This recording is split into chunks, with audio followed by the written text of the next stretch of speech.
परम पिता परमात्मा के प्यारे भक्तों, आप सबको नमस्कार।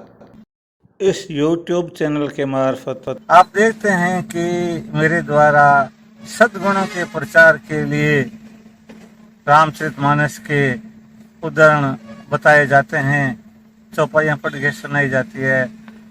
उनमें आवाज़ ही होती है और फोटो कम होते हैं।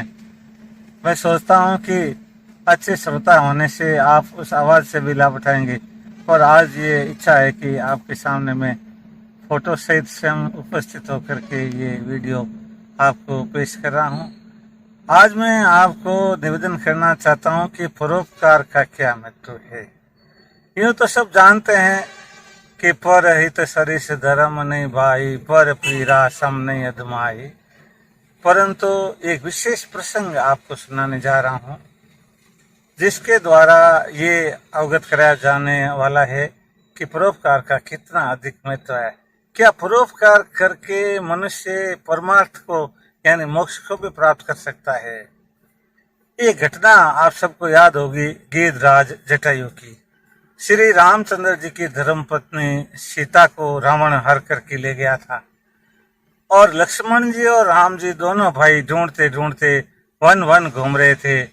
उसी समय उन्होंने ये देखा कि गीधराज जटायु भूमि पर पड़ा हुआ है, राम राम राम राम की रट लगा रहा है, भगवान राम के चरण चिन्हों को और चरणों के अंदर बने हुए जो चिन्ह है उनको याद कर रहा है। तब भगवान को पता चलता है कि ये कोई भक्त है। उसके पास में जाते हैं, उसके शीश के ऊपर हाथ धरते हैं। भगवान रामचंद्र जी के शीश पर हाथ धरते ही जटायु की सारी पीड़ा गायब हो जाती है और वह भगवान राम को सब बात बताता है कि हे भगवान, ये जो रावण है लंकापति है, सीता जी को लेके गया, मैंने उससे भारी लड़ाई की, परंतु मैं बूढ़ा हूँ और वह ज्यादा शक्तिशाली था। उसने मेरे पंख काट दिए और यहाँ गिरा दिया। मैं मरणासन स्थिति में पड़ा हुआ हूँ और मैंने तो प्राण ही केवल इसलिए रोक रखे हैं कि ढूंढते ढूंढते भगवान पहुंच जाएं तो उनको मैं खबर दूं। सीता जी विमान में तितीरी की तरह से कुरला रही थी, भयंकर विलाप कर रही थी, आपको याद कर रही थी। तब भगवान रामचंद्र जी ने कहा गीधराज से, गीधराज आप यदि शरीर रखना चाहते हो तो मैं आपको स्वस्थ बना दूं। तब गीधराज बोले, ए भगवान, ऋषि मुनि योगी तपस्वी तपस्या करके भी यही फल चाहते हैं कि उन्हें परम पिता परमात्मा के दर्शन हो जाए, और आज मुझे साक्षात मेरी इन्हीं आंखों से आपके दर्शन हो गए। इससे बड़ा फल मनुष्य किसी भी जन्म में क्या मिल सकता है, वो मेरे को मिल गया है। और मनुष्यों को मिल जाता है वो तो बात अलग है। मैं तो गीध योनि में हूँ और आमिष हूँ, जीव जंतुओं को खाता हूँ, मांसाहारी हूँ, फिर भी आपने अति कृपा करके मुझे दर्शन दिए और मेरा जीवन धन्य कर दिया। तब भगवान श्री रामचंद्र जी उससे कहते हैं, हे भाई, जो परोपकारी होता है, निस्वार्थ भाव से दूसरों की सेवा करता है और कुछ भी नहीं चाहता है, उसके लिए संसार में कुछ भी असंभव नहीं है।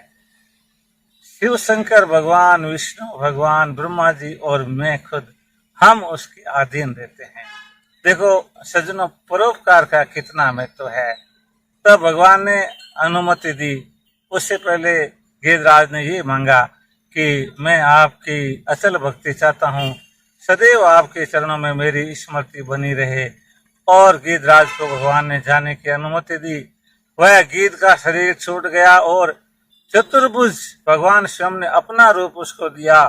और फिर गीधराज ने परम पिता परमात्मा श्री राम की नर अवतार में जो थे बड़ी भारी महिमा की और प्रार्थना की, और इस प्रकार से वे भगवान के लोक में चला गया। मैं ये लंबा वीडियो नहीं बना के शॉर्ट में आपसे यही निवेदन करना चाहता हूँ कि यदि हम परोपकार करते रहेंगे तो मन वांछित फल पाएंगे। परमात्मा स्वयं वश में हो जाएगा। दुनिया वश में होना तो एक बहुत ही छोटी सी बात है। धन्यवाद, सबको नमस्कार। वीडियो बहुत अच्छा लगा होगा आपको।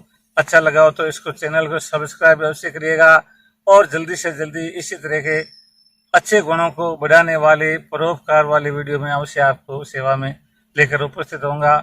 धन्यवाद। राम राम शाह।